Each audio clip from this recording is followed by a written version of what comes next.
అధ్యక్ష, ఈరోజు గౌరవ మంత్రి గారు సమాధానం చెప్తూ కామారెడ్డి జాతీయ రహదారి గురించి, కరీంనగర్ కామారెడ్డి ఎల్లారెడ్డి గురించి అడిగారు అధ్యక్ష.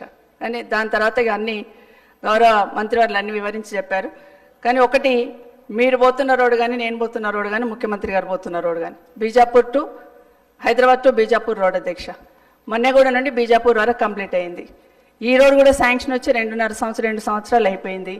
ఎన్నికల కన్నా ముందే ల్యాండ్ అక్విజిషన్ 1300 కోట్లు పెట్టి ల్యాండ్ అక్విజిషన్ కూడా కంప్లీట్ చేస్తున్నాం.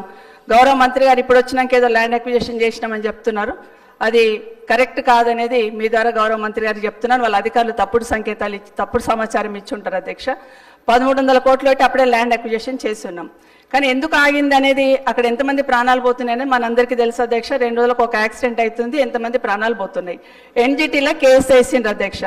ఎన్జిటీలో కేసు వేసినప్పుడు అధికారులు కరెక్ట్ అయిన ఇన్ఫర్మేషన్ ఇచ్చి దాన్ని స్టే వెకేట్ చేయించాలి అధ్యక్ష. మొన్న 13th రోజు ఎన్జిటీలో కేసు ఉండింది. ఆ స్టే వెకేట్ అయ్యిందా, నిజంగా రోడ్ మీరు స్టార్ట్ చేస్తున్నారా, వర్క్ స్టార్ట్ అయిందా, ఆ క్లారిఫికేషన్ కావాలి అధ్యక్ష. ఎందుకంటే ఊరికే చెప్పడం కాదు అధ్యక్ష.